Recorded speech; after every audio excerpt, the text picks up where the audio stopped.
So we've already looked at ions and how you can have cations and anions. And so now those cations and anions are going to combine together to form ionic compounds. So the compounds contain the cation, the positive one, and the anion, the negative one. And whenever you combine them together, the cation is always going to go first. So if we look at our first example, we have calcium fluoride.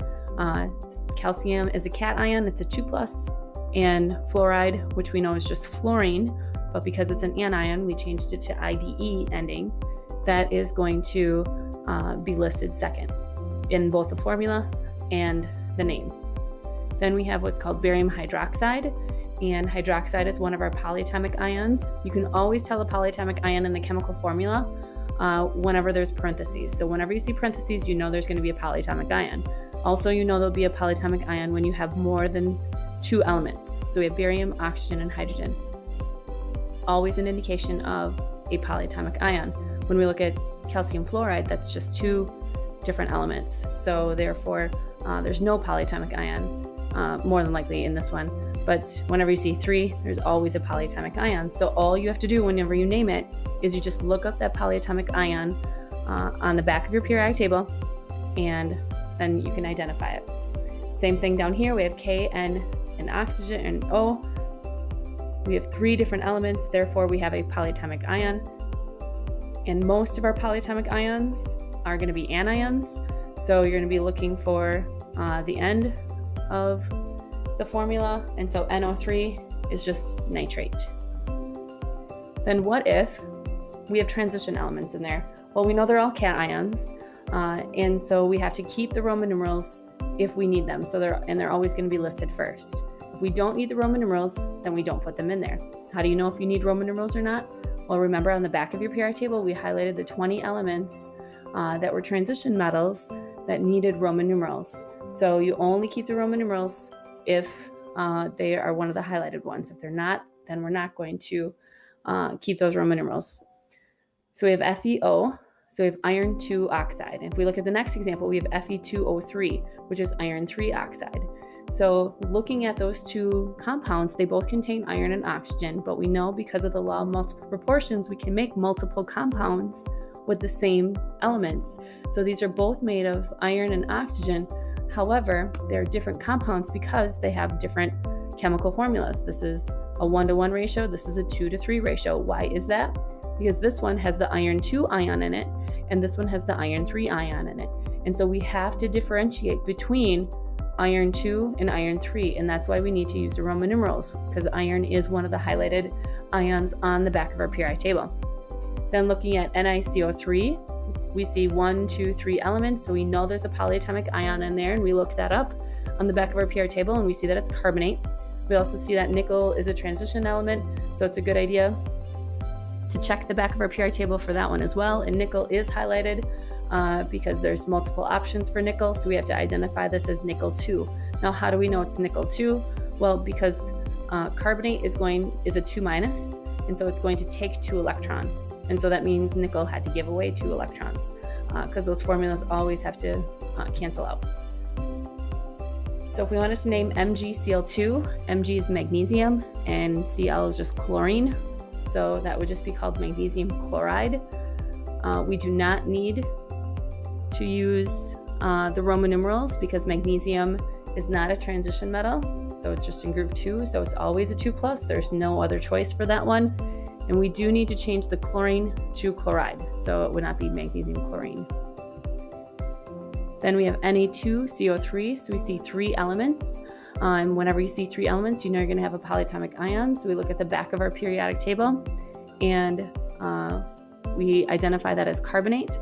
Sodium is in group 1, so it will never have a Roman numeral because it's always a 1+. There's no other option. So this would just be called sodium carbonate. Then we have NiCl3. So that's just 2 elements, nickel and chlorine. And nickel is a transition metal. So we're going to check the back of our periodic table. Nickel is highlighted. So we do need to use Roman numerals for it. And then chlorine just becomes chloride. So this would be nickel 3 chloride.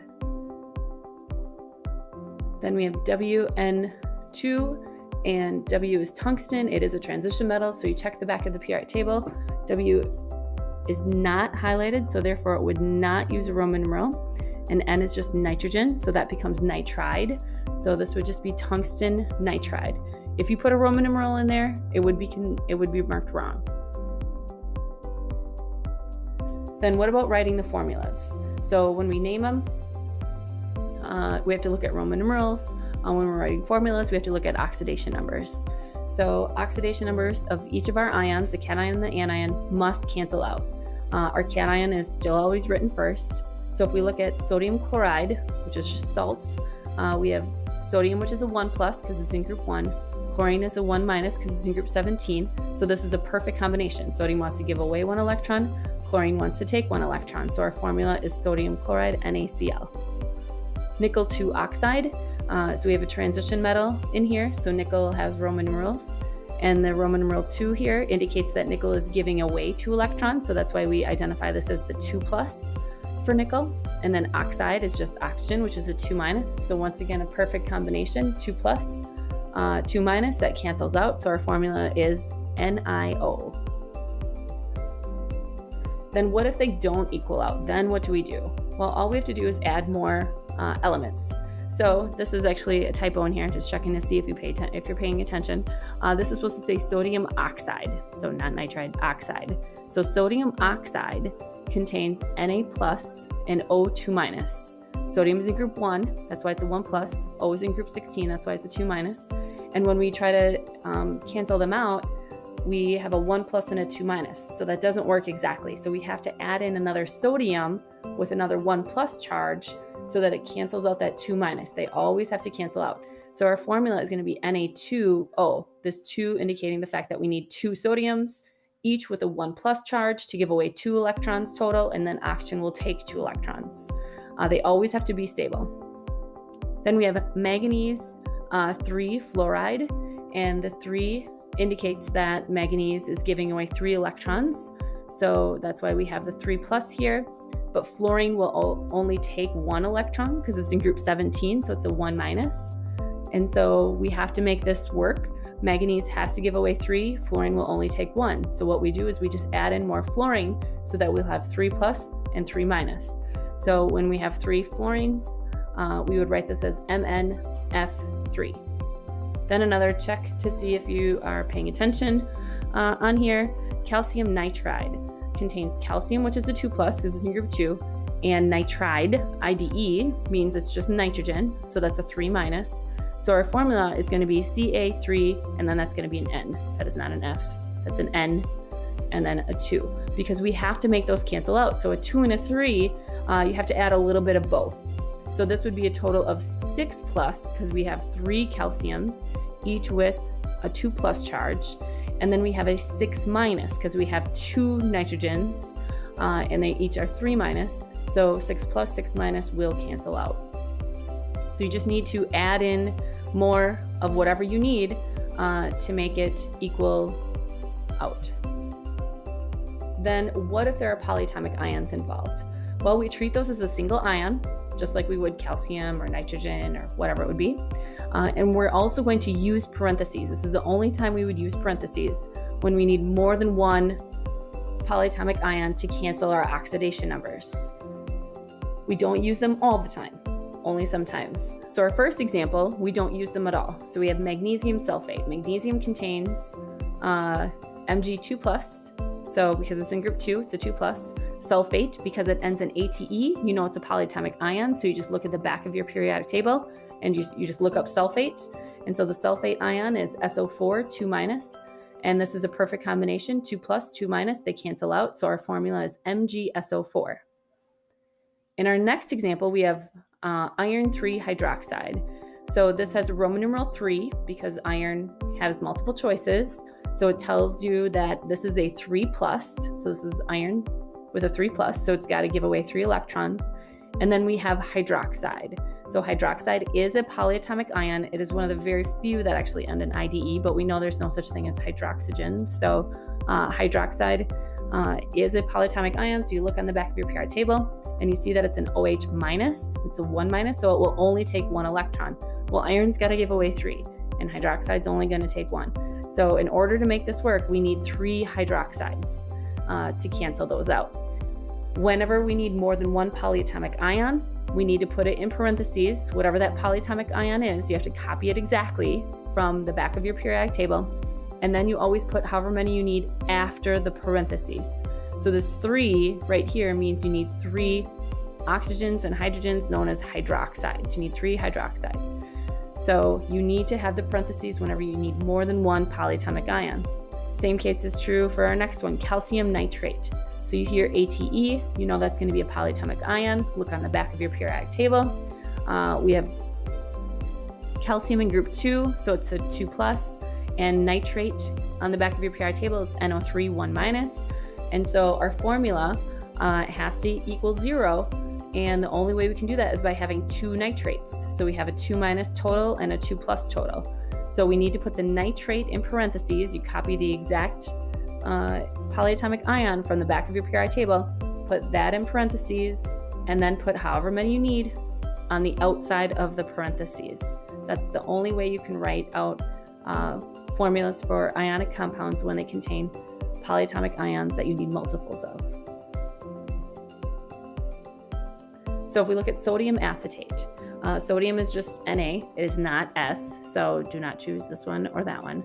So sodium acetate is Na, it's a 1+ because it's in group 1, and then acetate is or ends in ATE, so we know that it's going to be a polyatomic ion. You look on the back of your periodic table, and you see that acetate is C2H3O2, and it's also a 1-, so this is a perfect combination, 1+, 1-.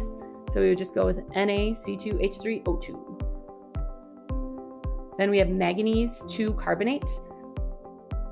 So this 2 right here means that manganese is going to be giving away 2 electrons, so it's a 2+ charge.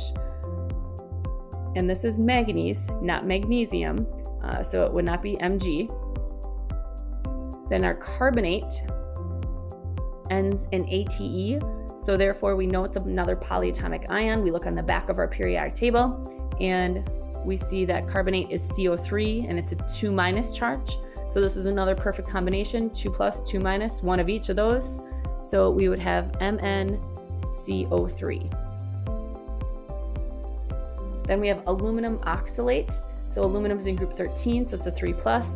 Oxalate ends in ATE, so it's another polyatomic ion. So you look it up, and it's C2O4, and it's got a 2- charge. So now we've got a 3+ and a 2-. So we're going to need some of both to make this equal out. So this one is going to be Al2, and then because we need more than one oxalate, we have to put the oxalate in parentheses, and oxalate is C2O4, and then we put the 3 on the outside of the parentheses, indicating that we need 3 oxalates. And then we have zinc sulfide. So zinc is a transition metal, but it doesn't have a Roman numeral. The reason why it doesn't have a Roman numeral is because it's always a 2+. It is not one of the highlighted ones that we have on the back of our periodic table. So we don't have any Roman numerals here. We just know that's always 2+. And then sulfide ends in IDE, so we know that's just sulfur. So sulfur is in group 16, it's a 2-, so this is a perfect combination, 2+, 2-. So it would just be ZNS. So ZnSO4 would be zinc sulfate, and this one would be zinc sulfite. So you really have to pay attention to which one it is, and this one is sulfide. Then our last one, we've got potassium phosphide. So potassium is in group 1, so it's a 1+. Phosphide ends in IDE, so we know it's just phosphorus. And phosphorus is in group 15, so it's a 3-. And so to make this work, we're going to need 3 potassiums to balance out that 3- charge. And so we would write this as K3P. So from here on out, you're going to need to know how to write out these chemical formulas. Some key things to keep in mind. Always use that periodic table. Look at the front and the back. We wrote lots of different notes on it. You'll be able to use this for all of your tests and quizzes, and it's very, very beneficial for you. It's just a matter of looking it up. And then always remember that those oxidation numbers have to cancel. The pluses and the minuses all have to cancel out.